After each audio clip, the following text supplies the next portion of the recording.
ভাই ক্ষমা করে দিস তুই আমাদের, আমরা তোরে বুঝতে পারি নাই। আজ সত্য আমাদের চোখ খুলে দিয়েছে। একজন নির্দোষ ছেলেকে কিভাবে ফাঁসিয়ে দিল, অনলাইন আসলে কি করতে পারে সেটাই আজকে আপনারা জানতে পারবেন। পৃথিবীর একমাত্র জায়গা মায়ের কোলকে হারিয়ে সেই সন্তান এমনিতেই কিন্তু দিশাহারা হয়েছিল। এমন তো অবস্থায় র‍্যাব এসে তাকে আবার আটক করে নিয়ে যায়। জিজ্ঞাসাবাদে জানা যায় সেই ছেলেটি নিজেই নাকি নিজের মাকে ফ্রিজের মধ্যে ভরে রেখেছিল। আর এটা শোনার সাথে সাথে অনলাইন একরকম রাতারাতি এই টপিকটি ভাইরাল হয়ে যায়। নানা ধরনের মানুষ নানাভাবে মন্তব্য করতে থাকে সেই ছেলেটিকে নিয়ে। আমি নিজে এরকম একটি তথ্য পাওয়ার পর সেই ছেলেটিকে নিয়ে এরকম একটি ভিডিও বানাই যেখানে ওই ছেলেটির বিপক্ষে কথাগুলো বলি। একজন সন্তান আবার কিভাবে তার মাকে ফ্রিজের মধ্যে ভরে রাখে। মা নাকি তার হাত খরচ দিচ্ছিল না এবং তার প্রেমের সম্পর্কটি মেনে নিচ্ছিল না, যার কারণে তার মাকে নাকি তিনি ফ্রিজের মধ্যে ভরে রাখে। যে তথ্যটি ছিল সম্পূর্ণই ভুল। আজকে হঠাৎ করে আমরা কিছুক্ষণ আগে জানতে পারলাম তার মাকে তিনি আসলে ফ্রিজের মধ্যে ঢুকায়নি। তার বাসারই 4 তলার ভাড়াটিয়াই তার মাকে মেরে তারপর ফ্রিজের মধ্যে ভরে রাখে। কারণ সেই ভাড়াটিয়ার রুমের মধ্যে চলতো অশ্লীল কার্যক্রম। একের পর এক মেয়েকে নিয়ে সেই রুমের মধ্যে ঢুকতো এবং তার মা সেটা দেখে ফেলে। এরপর ভাড়াটিয়াকে হয়তোবা তার মা কিছু বলেছিল আর সেটারই ক্ষোভ প্রকাশ করলো এইভাবে দুনিয়া থেকে সরিয়ে তার ঘরের মধ্যে ঢুকে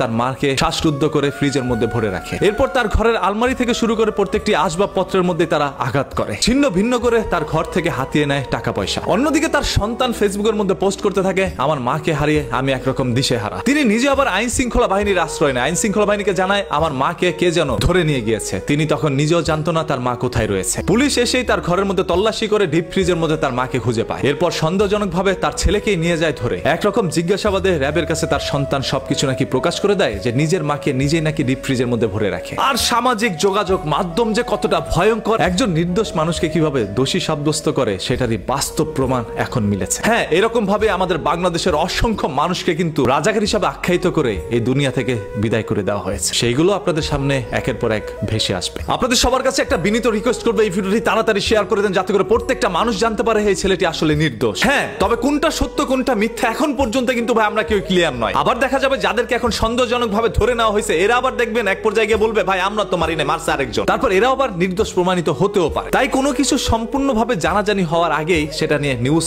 না করাই ভালো এবং আইন শৃঙ্খলা বাহিনীরও আরো কিছু সময় নেওয়া প্রয়োজন। আজকের সাংবাদিক এবং আইন শৃঙ্খলা বাহিনীদেরকে নিয়ে কমেন্ট বক্সের মধ্যে অন্তত এক লাইন লিখে যান, দেখতে চাই আপনাদের সবার মূল্যবান মতামত। আর র‍্যাবি ভাই জিজ্ঞাসাবাদে এমন কি তথ্য বের করলো যেগুলো সম্পূর্ণ ছেলের বিপক্ষে গিয়েছিল আর যেগুলো সম্পূর্ণ নাকি মিথ্যে। আইন শৃঙ্খলা বাহিনী একজন মানুষকে ধরে নেওয়ার পর জিজ্ঞাসাবাদে যদি তার উপরে সকল দোষারোপগুলো দেওয়া হয় যিনি সম্পূর্ণ নির্দোষ ছিল, তাহলে দোষী মানুষগুলোই কিন্তু সমাজের মধ্যে মাথা চাড়া দিয়ে উঠতে পারে। আর যার কারণে আমাদের দেশে প্রতিনিয়তই অপরাধীকে অ্যারেস্ট করা হচ্ছে, তারপর অপরাধ যেন কমছে না। কারণ সঠিক অপরাধীকে চিহ্নিত করা এখনো হচ্ছে না। নির্দোষ মানুষগুলোকে অপরাধী বানিয়েও তাদেরকে সর্বোচ্চ সাজাই দেশের মধ্যে দেওয়া হচ্ছে বলে অনেকেই জানে। আজকের এই ঘটনাটি আমাদের সবার চোখ খুলে দিয়েছে। এখন থেকে যেই কোনো দুর্ঘটনার পিছনে লুকিয়ে থাকা সেই ছোট্ট ঘটনাগুলো একটু যাচাই করে দেখবে। আমরা সাধারণ জনগণ ভাই এক একটি দাবার গুটি আমাদেরকে দিয়ে কেউ একজন চাল দিচ্ছে, সেই লোকগুলোকে যথাসম্ভব দ্রুত চিহ্নিত করা প্রয়োজন। এই নির্দোষ ছেলেটিকে আমরা কতই নাকি বলেছি, তার মাকে হারিয়ে একরকম তিনি যখন ছটফট করছিল, দিশেহারা হয়ে পড়ছিল, তখনই আবার দেখছে